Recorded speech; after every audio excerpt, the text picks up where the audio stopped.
अफगानिस्तान में आज हो सकता है नई सरकार का ऐलान। तालिबान प्रवक्ता के मुताबिक सभी तैयारियां पूरी। सूत्रों के मुताबिक बरादर हो सकता है सरकार का मुख्य चेहरा। तालिबान ने पंजशीर पर कब्जे का किया है दावा।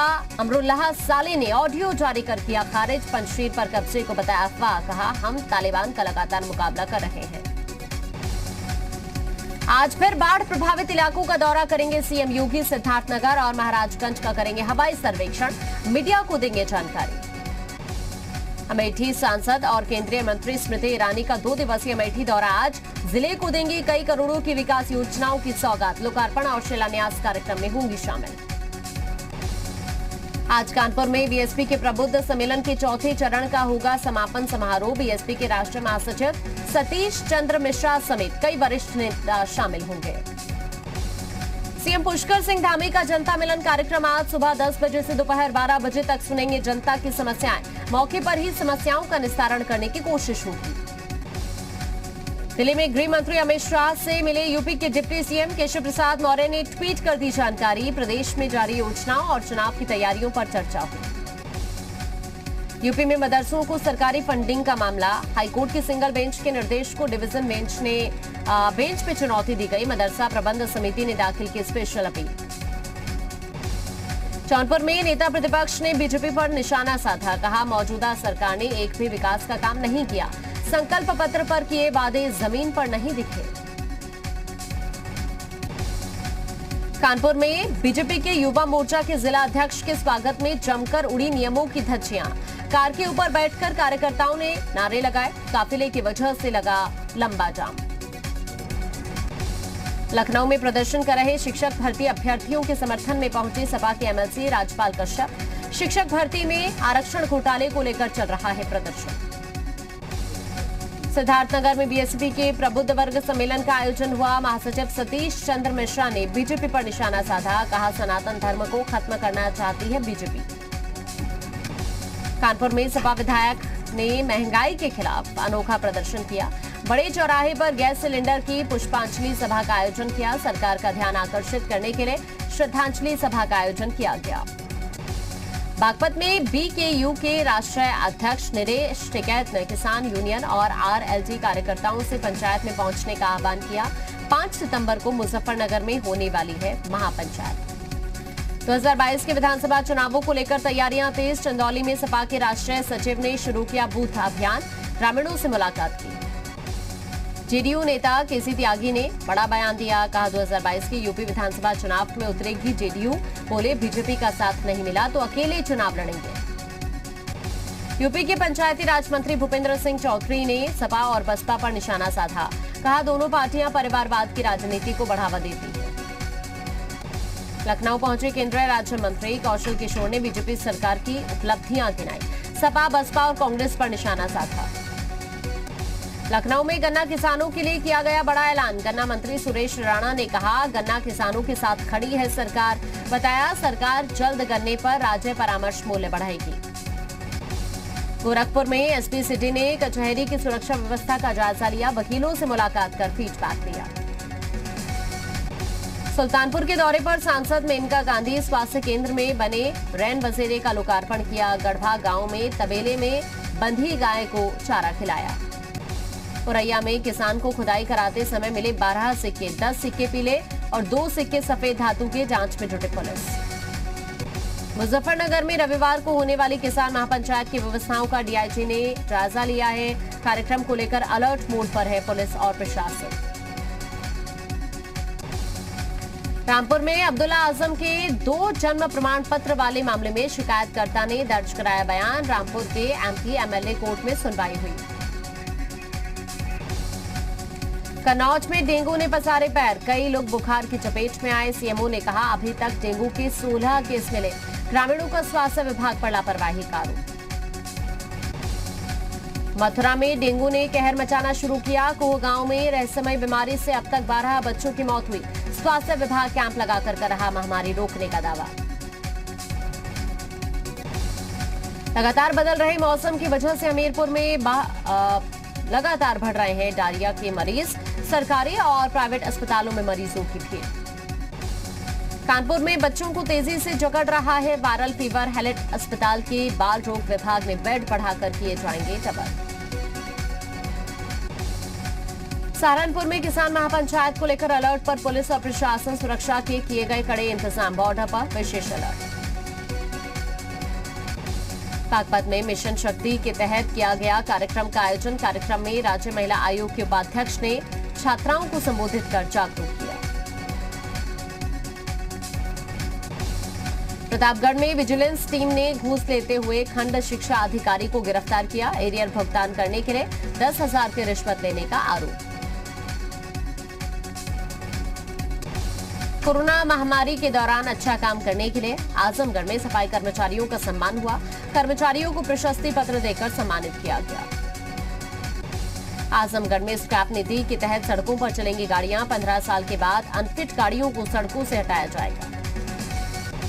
गाड़ियों में नोएडा में अपनी मांगों को लेकर सैकड़ों किसानों ने प्रदर्शन किया। अथॉरिटी का घेराव करने नोएडा के सेक्टर 6 पहुंचे किसान।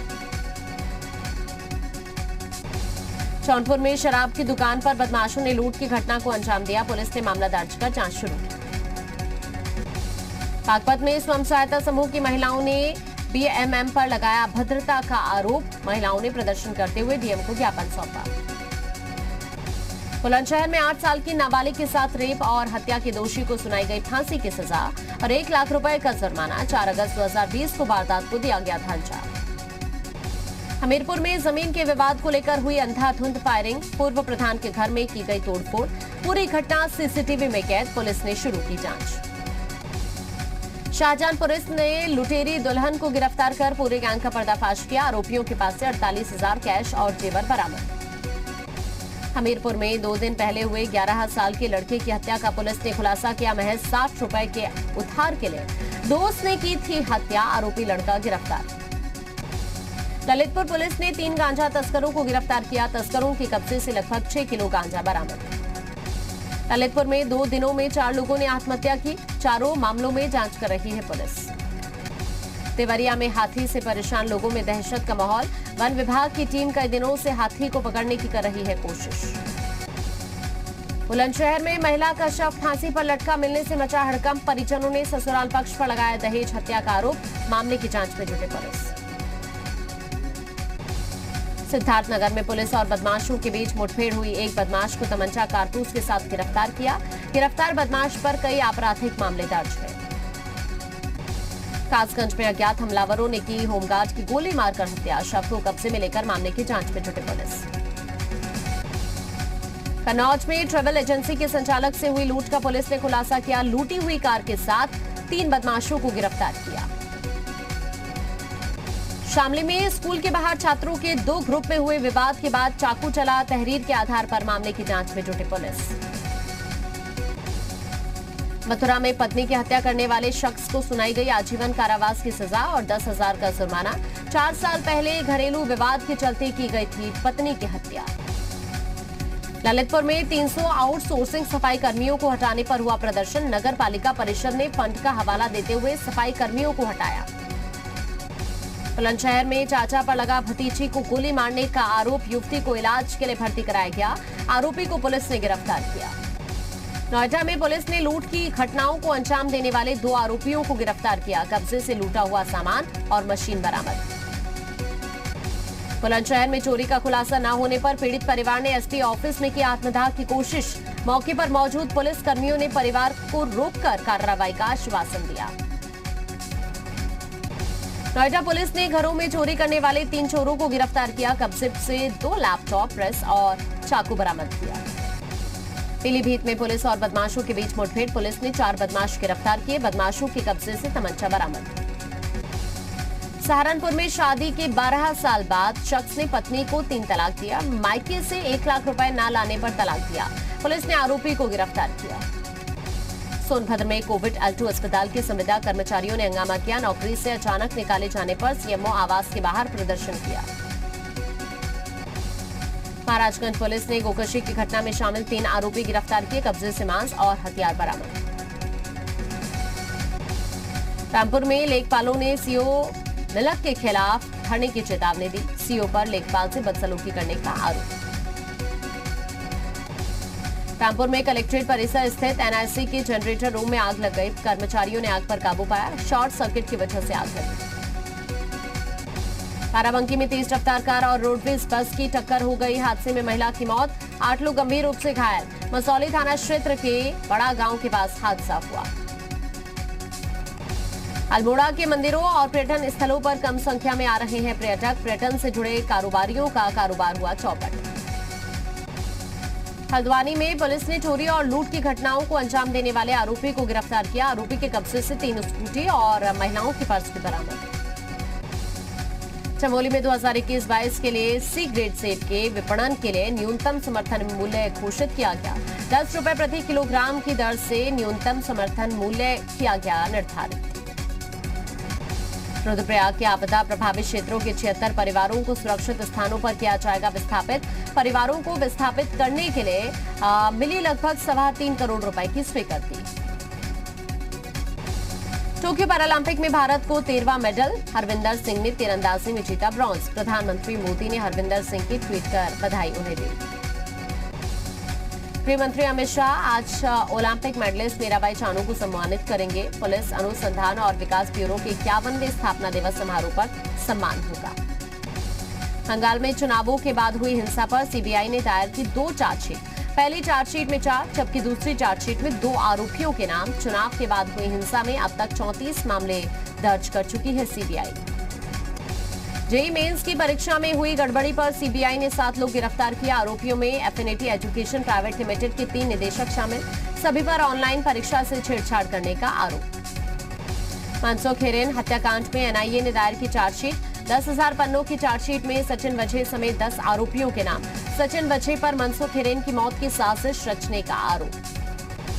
झारखंड के जामताड़ा से कांग्रेस विधायक इरफान अंसारी ने तालिबान का समर्थन किया। कहा अमेरिका को अफगानिस्तान से खदेड़ कर किया शानदार काम। पीएम मोदी ने अबू धाबी के क्राउन प्रिंस से फोन पर बात की। आतंकवाद के खिलाफ साझा रणनीति पर बनी सहमति। कोरोना काल में यात्रियों की सुरक्षा के लिए रेलवे की बड़ी पहल। ट्रेन के कोच की सफाई और सैनिटाइजेशन के लिए होगा रोबोट डिवाइस का इस्तेमाल। एयरक्राफ्ट तकनीक का रेलवे में होगा इस्तेमाल। रोबोट के जरिए बस 2 से 2.5 मिनट में पूरा कोच हो जाएगा सैनिटाइज। यूएनएचसीआर ने अफगानिस्तान में लोगों की मदद के लिए भेजी राहत सामग्री। पाकिस्तान के तोरखम बॉर्डर से ट्रक के जरिए दवाई और खाद्य सामग्री पहुंचाई। शरणार्थी संकट से बचने के लिए पाकिस्तान की शर्मनाक हरकत। अफगान पाकिस्तान सीमा पर बिछाए कटीले तार। बॉर्डर के 97% एरिया को कवर किया। अफगानिस्तान पाकिस्तान सीमा के पास सैकड़ों लोगों ने डेरा डाल लिया है। चमन सीमा के पास करीब 150 परिवार टेंट लगाकर रहने के लिए मजबूर।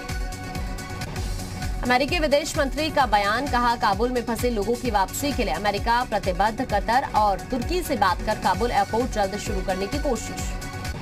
अफगानिस्तान में बनने लगे भुखमरी के हालात। इसी महीने खत्म हो जाएगा खाद्यान्न का भंडार। हर 3 में से 1 अफगानी भूखा। यूएन के मुताबिक वर्ल्ड फूड प्रोग्राम के पास मौजूद खाद्य पदार्थों का सितंबर में खत्म हो जाएगा स्टॉक। 5 साल से कम उम्र के 50% बच्चे कुपोषण की चपेट में। तालिबान सरकार को मान्यता नहीं देगा ब्रिटेन, लेकिन लोगों को मदद पहुंचाने के लिए करता रहेगा बात। शर्तों के साथ तालिबान से संवाद होगा। यूरोपीय यूनियन ने तालिबान के साथ सशर्त बातचीत को मंजूरी दी। जर्मनी के नेताओं ने भी तालिबान से शुरू की बातचीत।